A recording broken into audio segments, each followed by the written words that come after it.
ఇవాళ సంతమావలూరు మండలంలో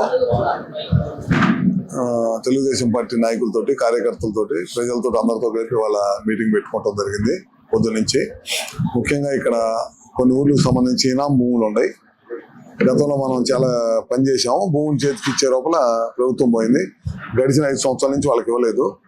ఆగస్టు 15వ తారీఖు లోపల ఇక్కడ 1000 మంది రైతులకి భూమి ఎప్పటి నుంచో కొన్ని సంవత్సరాల నుంచి చేసుకుంటా ఉన్నారు వ్యవసాయం. వాళ్ళందరూ కూడా హక్కు కల్పించాలనే ఉద్దేశంతో వాళ్ళ మీటింగ్ పెట్టుకున్నాం. తప్పకుండా ఇక్కడ నుంచి ప్రపోజల్స్ అన్ని కూడా పంపించాము. తొందరలోనే కలెక్టర్ గారి దృష్టికి తీసుకెళ్లి అన్ని కూడా కంప్లీట్ చేయించి తొందరలోనే భూ పంపిణీ కార్యక్రమం చేస్తాము. మీ అందరికీ తెలియదు కాదు, గడిచిన 4 రోజులైంది మన ప్రభుత్వం ఏర్పడిన తర్వాత ఎన్నో కార్యక్రమాలు ప్రభుత్వం ఏదైతే ఎలక్షన్ అప్పుడు తిరిగి చెప్పిందో ఆ కార్యక్రమాలు అన్నింటినీ కూడా వరుసగా ఒకదాని తర్వాత ఒకటి చేసుకుంటూ వెళ్తా ఉన్నాము. ముఖ్యంగా పెన్షన్స్ 4,000 రూపాయల నుంచి 3,000 నుంచి 4,000 చేయటం, గడిచిన ఏప్రిల్, మే, జూన్ మాసాలకు సంబంధించిన కూడా డబ్బులు కూడా ఇవ్వటం జరిగిపోయింది. అది అయిపోయింది, అంతా కూడా పెన్షన్లు ఇచ్చాం. ఆ ప్రక్రియ బ్రహ్మాండం జరుగుతుంది. అదేవిధంగా అన్నా క్యాంటీన్లు కూడా ఆగస్టు 15 నుంచి చాలా పెద్ద ఎత్తున అన్ని చోట్ల గతంలో దాదాపు 150 పైన అన్నా క్యాంటీన్లు ఆపేయటం జరిగింది. అన్నింటిని కూడా మళ్ళీ స్టార్ట్ చేసి అందరూ కూడా భోజన వసతి కల్పించేదానికి ప్రయత్నం చేస్తా ఉన్నాం ఈ ప్రభుత్వం.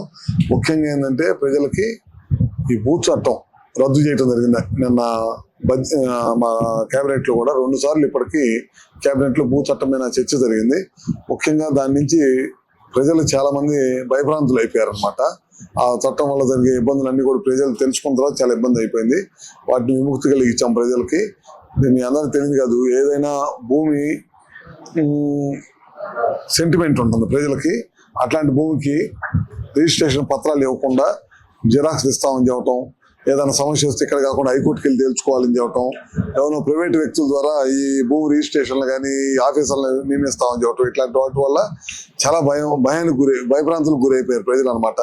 ఏంట్రా బాబు, మనం ఎన్నుకున్న ప్రభుత్వమా లేకపోతే ప్రజాస్వామ్యంలో ఎన్నుకున్న ప్రభుత్వమా లేకపోతే ఏ ప్రభుత్వం ఇదే అని చెప్పి జగన్ ప్రభుత్వం మీద చాలా మంది రైతాంగంలో కానీ ప్రజలు కానీ చాలా విరుచుకుపడే పరిస్థితి ఏర్పడింది అనమాట. అట్లాంటి చట్టాన్ని నిన్న విముక్తి కలిగించాము.